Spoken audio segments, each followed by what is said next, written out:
You just have some Midwestern dad pulls up his big RV and blocks the bathroom door. Get out. Stop it.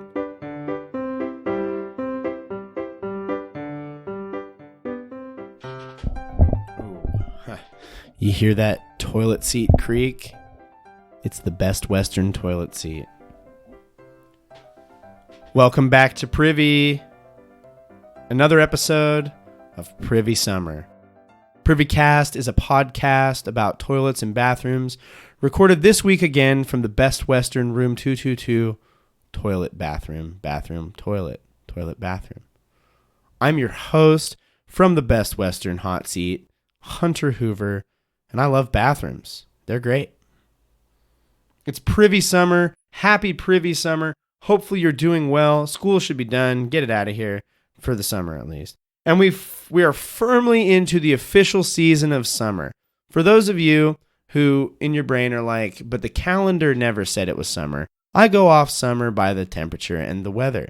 But if you are like a calendar summer person, it's officially summer now. June 25, the day this episode comes out, is officially summer. Happy Privy Summer, everybody. Hope you are doing well.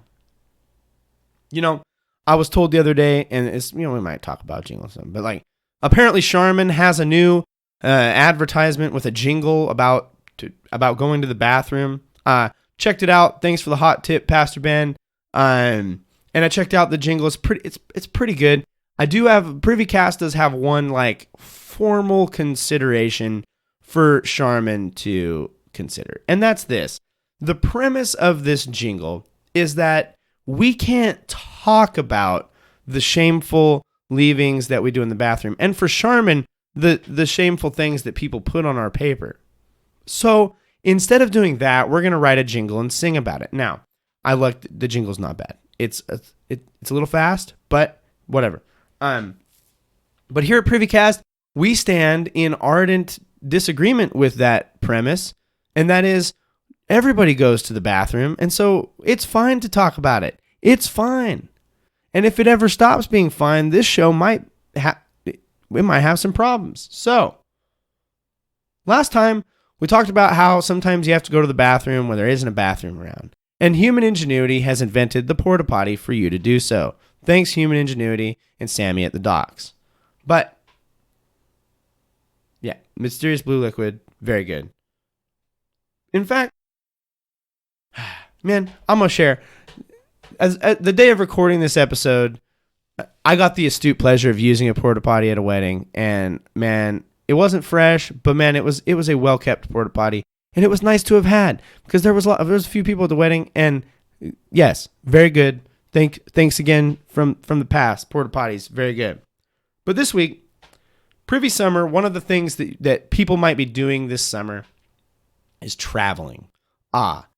You get in your car, you go vroom vroom, you load up the family, and we all know the experience. You load up the car. Does everybody need to go to the bathroom? No, I don't have to go to the bathroom. You get out on the road, you get 25 minutes down the road. Sure enough, clockwork. I have to go to the bathroom. And it's just whoa, okay. And you're in your head, you're going, I do not want to get off at a town or a city where there's a bathroom. I'm going to go looking for this week's topic, Privycast. We're talking rest stops, rest areas, places for you to go on the road. For some people, when you go on the road trip, rest stops serve a few key purposes. One, they are emergency relief. Sometimes you have to go in between stops, in between locations, and these stops, these rest areas, come in for the save. Or as I shared, as often happens, when you stop for lunch and you get out and then everybody should have gone to the bathroom, but they didn't. Moments later, after getting back on the road, it seems like every single human being in the vehicle has to go to the bathroom. It's fine. I'm totally fine. It's all good. I'm fine. I'm good. I'm fine. The other thing they do, which is the blessing side of their blessing and curse, is they offer a generally product and distraction-free stop to do exactly the things that you need to do on road trips, which, besides voiding your tank and stretching your legs, for me means dumping all the accumulated trash into the receptacles at the stop. Clean it out. When you stop at a rest stop, there's no Ronald McDonald beckoning folks to buy his cheesy bees. There's no candy in the fun little bags at gas stations say, "Sugar me up, matey." There's no Mountain Dew beckoning you from the weird coolers, making you going to have to stop again in probably 30 minutes. There isn't taking 3 different streets to get to food or gas because it's a town and they don't always build the food and gas right off the road. They exist to provide a place to stretch, bathroom, and rest. Rest areas, rest stops. And this is the important part, see our Pay Toilets episode. They're free. At no cost to you, you can take a poo. If you've taken a road trip, and maybe many of you are gearing up to take road trips this summer, you have used or likely will use a rest stop. Those blue signs beckoning you and also taunting you. 50 miles until the next rest stop. Stop now, nerd, because if you don't, that turd has to chill for 50 miles. It's like, neener, hope you have to go poo now, because if you have to go poo one moment after passing this stop, you're in for it. It's going to be a haul. It's guaranteed to be an hour before the next designated stop. So you better go now. You better go now. Like, it's nice. Like, I love my wife. This happens frequently where, she does her best to go when it is stop time. And like clockwork, I think it's just knowing that it's going to be a bit. You see that sign that says, "Oh, this long until the next one," and people have to go again. That's all there is to it. Like, it's nice that they put that warning on there, but it's also a bit of a juke. The worst is when you think there is a rest stop coming and there isn't, or it's closed. No, that's bad. That's bad. If you're like, "Oh man, I just have to make it like 6 more minutes to this rest stop, and then I'll be good." Well, it's closed, so you're toaster town. And now it's time for a new segment on Privycast called Craptastic Apps.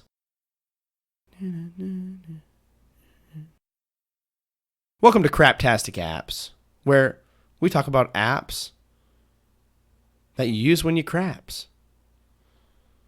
If you're traveling this summer, especially if you are doing a road trip, you may want to download the USA Rest Stop Locator app. Yes, there is an app for that. And normally how this segment works is we look at an app and its usability while you are on the Privy. But for this first and flagship episode of Craptastic Apps, we're going to talk about the USA Rest Stop Locator app. It actually exists, and it literally does exactly what it says. Tested it on the way here on our road trip out to Ontario, Oregon, where I am currently recording this episode. Open up the Rest Stop app. And at first, it's not the most user-friendly. It says like, "Hey, here's nearby rest areas," and it tells you if they're westbound or eastbound or northbound, whatever. Like, you're going to want to make sure that. You're going to want to make sure that the nearest rest area is focused on the direction you're going. But the things that I like is the map feature. So you can look at the map and you can kind of see like, oh, there's not a bad rest area too far from here. You can also filter this from location, northbound, like I said, as well as facilities that they have at those rest areas. One of which includes Wi-Fi, which I've never been to a rest area that I knew provided Wi-Fi. But yeah, it's got different states. You can search for them by states. You can actually create a login. And when you use the facilities or visit the rest area, you can leave comments and feedback and stars so that way people know what they're getting into. Not a bad app. Pretty simple. It's not really one that I think you're going to be using while on the Privy unless you're, as I did, using the throne while at the rest area, which I opened it up, left a comment and review. And but outside of that, you're mostly going to be using this one from the car. So from the throne rating, it's going to get a 2. And of course, that's 2 out of question mark because the system's completely pointless and mostly made up. As far as like user friendliness, it's not bad. You know, the map sometimes like says it has to refresh, which could be obnoxious. So we're going to give it a 3 on user friendliness and fun, like time killer. We're just going to give it a 1. It's not really a time killer. It's a good app. It's a fine app. It does have ads on it. So if you're averse to ads, I would skip it. But yeah, this is more a utility than really a time suck for when you're plopping them. So yeah, the USA Rest Stop Locator app. It also has paid things where you can add national parks to the system. And the rest rooms that are at national parks. You can also pay to remove the ads, which is kind of cool. They have badges in here where I guess you could see your badges, which I have none, which is shameful. And now that I've clicked badges, I also can't get out of the badges menu. So there's that. USA Rest Stop Locator app. Could be nifty. It's pretty nifty. This has been a first of many segments of craptastic apps. And now, back to rest areas, before there were apps to tell us where to craps, the industry was marveling at automobiles. The automobile assembly line. As more and more of these automobiles begin to be assembled, and it makes sense, like rest areas, you're probably traveling in a car. You can kind of make the connection here. But as more of these automobile machines were being produced and later used, we have a problem. Old-fashioned streets are not built for this many cars. And some of these new cars go way too fast. So the streets are not going to hold up to this new vehicle and amount of travel. And if you've ever watched like the movie Great Gatsby and seen them like tearing along these like dirt streets and stuff, because those are new vehicles traveling on old road technology. Old-fashioned streets were not built for new-fashioned cars.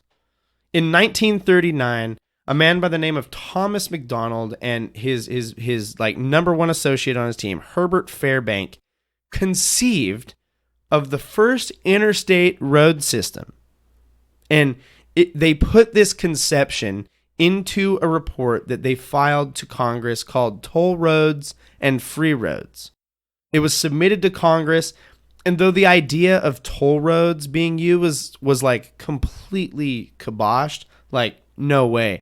Why would a person pay for the cost of building public highways?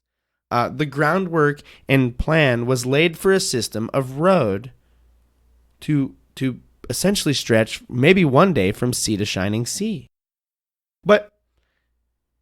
And remember, not all the states that are states right now were states at this point. You got to remember that. Like we're talking Northeast mostly, maybe Midwest a little bit. If we aren't going to have tolls, like if you're not going to drive through, and if you've ever been to like, for me in my brain, I think of Florida, like they have like the Sun Beltway or whatever, where you can like drive up to a little kiosk, and now they're not usually manned by people. And you either toss your money in or chunk your card and it lifts the gate. Or some people have like prepaid passes and they're in the window and it scans and they're able to travel on these toll roads. You avoid traffic. They're well kept, all this thing, because you're paying essentially a fee to maintain these roads. Allow me to creak the Best Western toilet seat a little bit as I adjust my spine. That's good podcasting. So, if we're not going to have tolls to pay for these things, we got to have some way to pay for these public roads. And over the course of the next 18 years, so 1939 plus 18 years, 1957-ish, there are murmurings and plans to pay for this public interstate system. But that system was not the one we see today. Many of those original, quote, interstate roads were turned into U.S. highways later on. So if you ever travel on highway, US highway, whatever, it's very likely that in the past that was considered the interstate. Often those are 2-lane roads. Some have been expanded to be bigger than that over time. The history of rest stops is not just wrapped up in the history of automobiles. It's also wrapped up in the Cold War. For many of us in the U.S., driving has meant we have used the United States interstate system. If you go back a short 60 to 70 years ago, the interstates don't exist, or what few did exist do not look like they do today. That system was not the one that we see and we think of when we think of interstates today. Many of these original roads are now U.S. highways, as I stated. There was a funding problem with this U.S. highway interstate system and getting folks to buy into the idea of like either taxes or some sort of government spending in order to fund public interstate and public spending of millions of dollars to lay a network of roads was a hard sell. We got roads. Our roads are fine. But pay for the roads yourselves. There was a funding problem, and with it, getting folks to literally buy into the public spending of these roads was tough. After World War II, Hitler's defeat and the fall of that situation, there were tensions in Europe, particularly Eastern Europe, over the landscape and who would assimilate and take and all that stuff. Western Europe, who the United States had supported, was at odds with Eastern Europe, where the Soviet Union wanted to begin to move in and spread communism into the area. So there is this tension, and the United States, via our support of Western Europe, is in lock and is in tension with the Soviet Union. Over time, this tension resulted in not only the Cold War, but extensions of the Cold War, the Cuban Missile Crisis, the Korean War, and they can even be related and seen as a link to our involvement in Vietnam. The Cold War was, get this, cold, because relatively little fighting happened. It wasn't cold because it was on ice. It was cold because it was like, it was kind of dead. Like, relatively little actual combat or like conflict happened. Rather, much of the tension and the conflict was in this posturing that occurred particularly between the United States and the Soviet Union, where we both stood there with like our fists clenched, like grimacing at each other, like waiting for one country or one entity to make the first move. In World War II, the United States had also dropped the atomic bomb on Japan. And now the Soviet Union had an A-bomb of their own. And sights were set on the U.S. The United States knew pretty well what an A-bomb had done. And we also knew that we didn't want one on us. Nuh-uh. And so you can see where the Soviet Union and the United States are at odds, and there's this tension. It was a time of great uncertainty. The Cold War came with a lot of uncertainty. So we stood fist clenched, staring down the Soviet Union. Who's going to move first? Missiles are installed nearer to the Soviet Union, wherein we could launch a counterstrike into Russia if we needed. As a result, and maybe as a stimulus, I don't know, I'm not a historian, but the Soviet Union installed or repurposed missiles in Cuba to be able to be launched at the United States, thus resulting in what is the Cuban Missile Crisis. Now we have a real problem because Cuba is incredibly close to the United States, and they got missiles there. We have a problem. Who's going to fire first? Who's going to push the button? And every day there's reports. Okay, we got to do it. Who's going to do it first? Who's going to first? And we stared back, and in short, like, who's going to cause one of the greatest nuclear events in human history? In short, the answer is no one. An agreement was made. A ceasefire or an agreement to not fire was arrived at. But in that tension, in that Cold War tension, Schools began doing missile and bomb procedures, teaching kids how to hide under their desks and prepare for nuclear fallout if it came. Evacuation plans were drawn up, and with them, President Dwight D. Eisenhower, based on McDonald and Herbert's plan about the toll and free roads earlier, and other legislature, pushed for the passing of the Federal Highway Act, which passed in 1965, with plans not only for funding the interstate system, but building it up, making it better as well.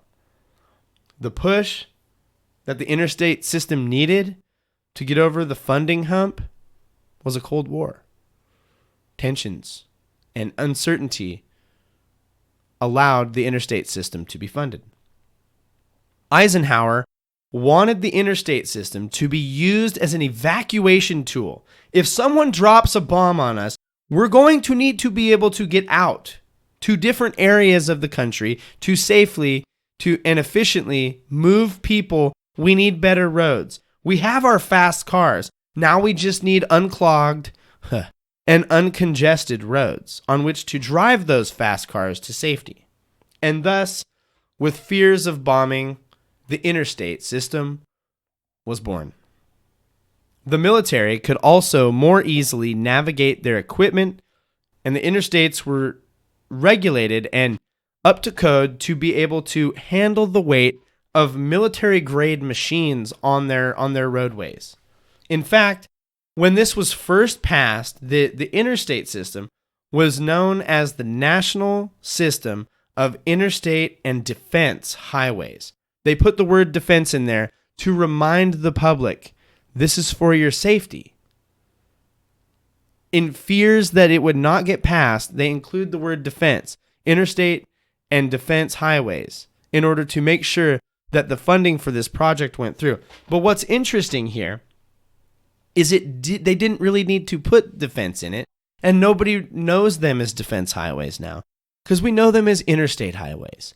Because people loved them.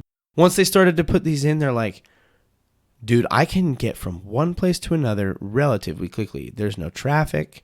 It's less congested. And if you hear that and you're like, dang, when I'm on the interstate, there's always traffic. We're running into a new problem with our interstate system nowadays.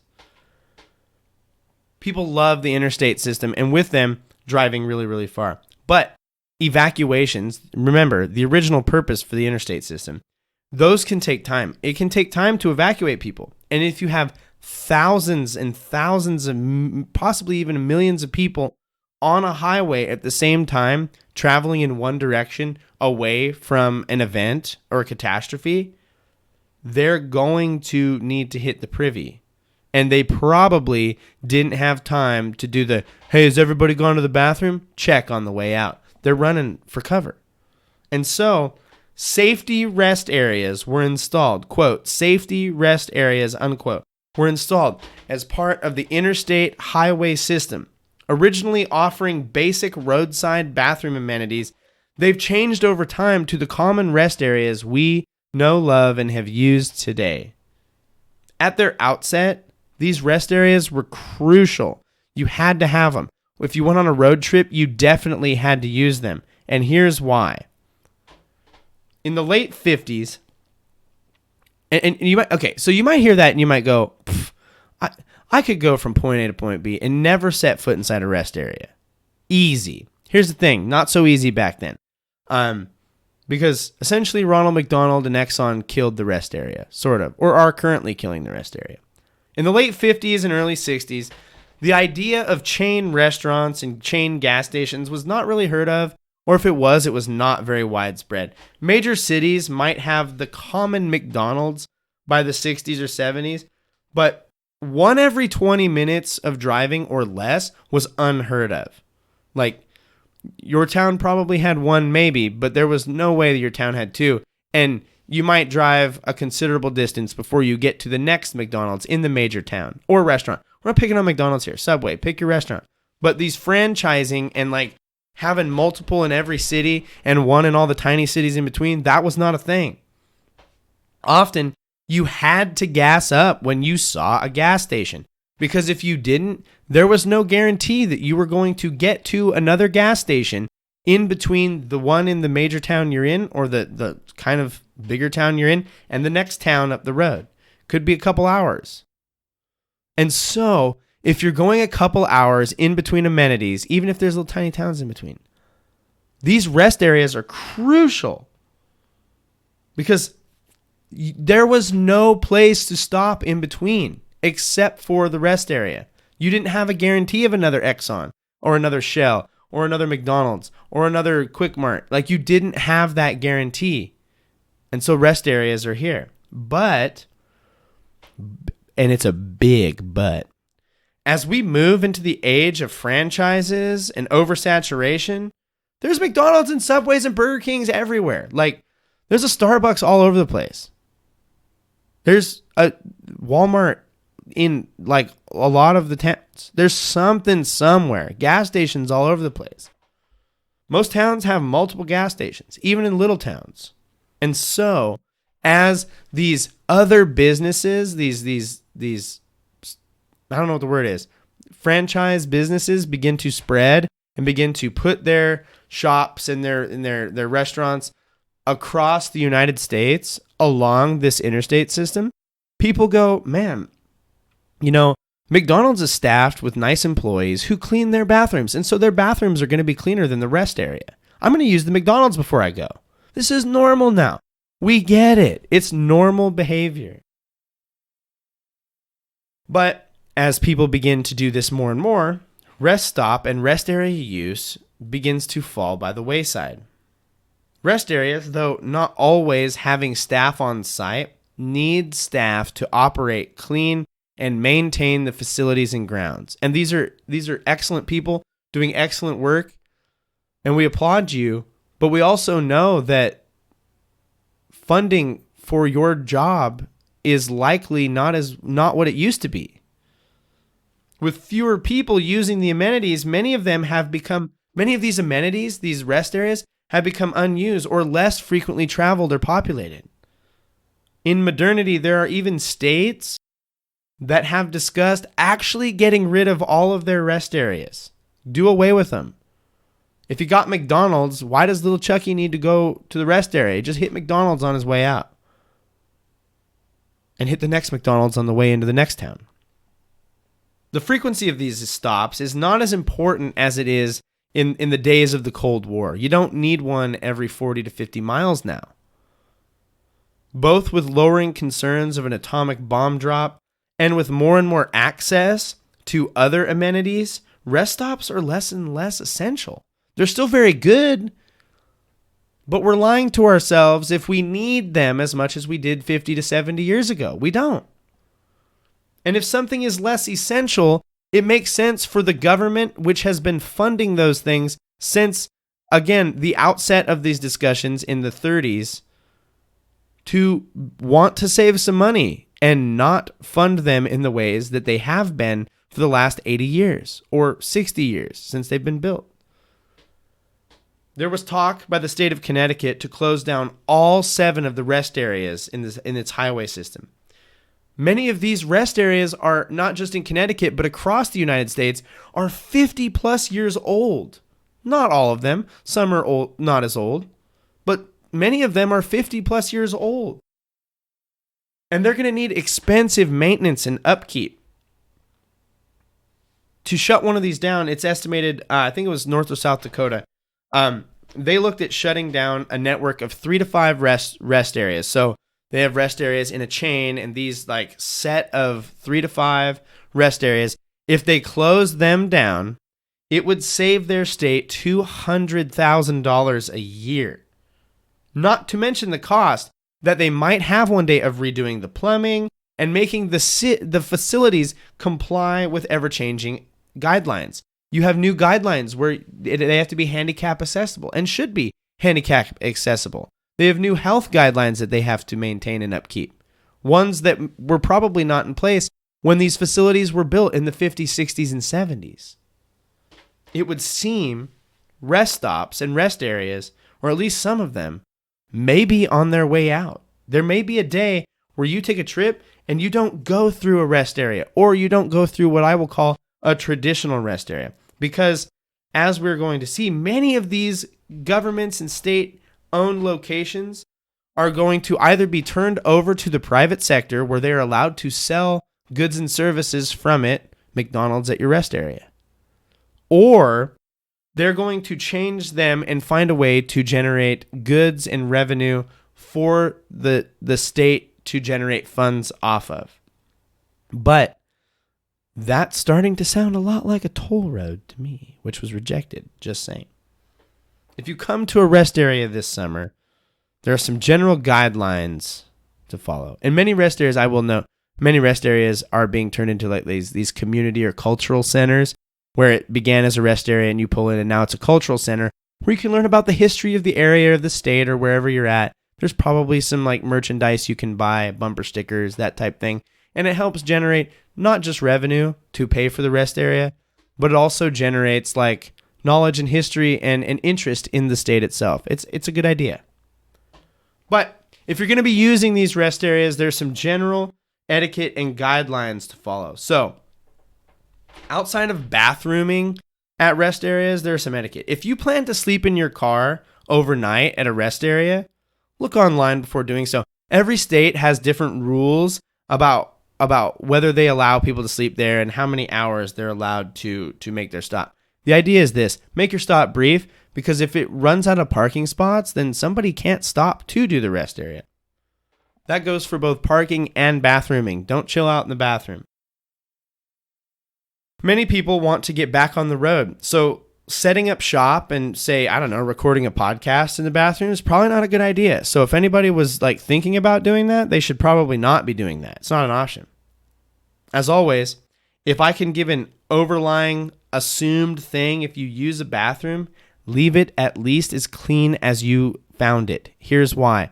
Like I said, the people working to maintain these facilities, they're doing good work, but they probably have multiple locations they have to go to. There probably isn't one person on one site cleaning one facility all day. And so if somebody comes in and just yellow sprays the entire bathroom, everybody else who stops at that rest area is going to have to use it. And often if you're stopping in a rest area, it's an emergency stop and you got to do it quick. So clean up after yourselves. No one likes using dirty rest areas, so clean up. Don't park or do something that will block the access to the restroom. This is a no-brainer. No duh. Don't park. You just have some Midwestern dad pulls up his big RV and blocks the bathroom door. Get out. Stop it. I don't think this is a problem. Modern rest areas, this is not going to be a problem. It's pretty clear where to park. We've got pretty clear like RV parking and not RV parking nowadays. Many rest areas have rules about what you can use their sinks for. Can't wash clothes, can't wash dishes, can't take a bath. Now, here's what I'll say. I get the bath thing. Don't be taking a bath in the rest area unless there's like provided showers, which the ones I've been to don't have. But like, I've definitely rinsed out kids' clothes when they've gotten dirty in the sink. I'm not going to just leave them get stained. Like, rinse it out. I've also probably rinsed out a dish or something. It's fine. Like, just clean up whatever mess you make. Now, I think the problem here is the world is full of irresponsible people who aren't going to clean up the mess they made. In the words of Jordan Peterson, make your bed. Like, take care of it. Take care of it for yourself. You shouldn't have to have some worker deal with your filth.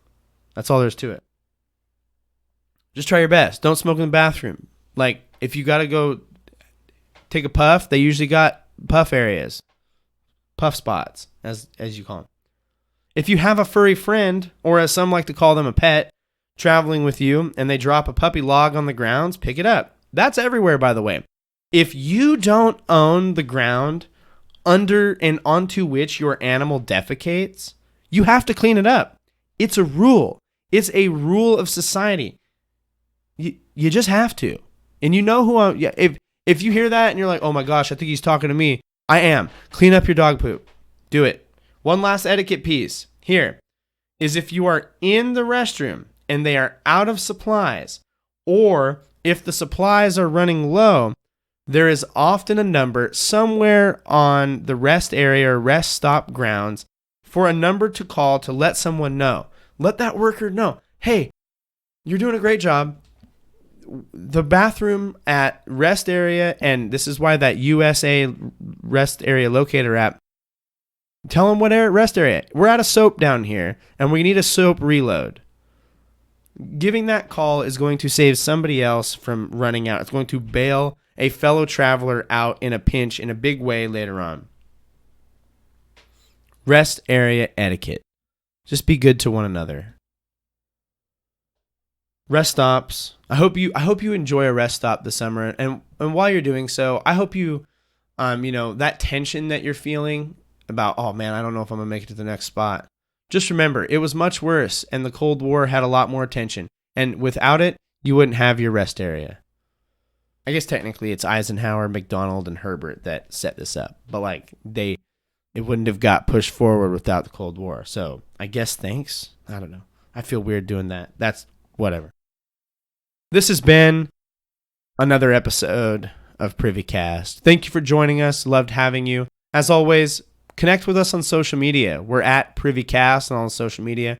Send us an email if you've got topic suggestions or feedback or just want to say hi, share a story. Just privycast@gmail.com. We'd love to hear from you. Leave us a rating or review, share the show, all those things. It's greatly appreciated. As always, we want to thank Kevin MacLeod for the use of Barroom Ballet as our intro and outro music. You can find Kevin's music at incompetech.org, and it's licensed under Creative Commons 4.0. Thanks, Kevin. This has been another episode of Privy. Thanks again for joining us. And now, as always, don't forget to flush.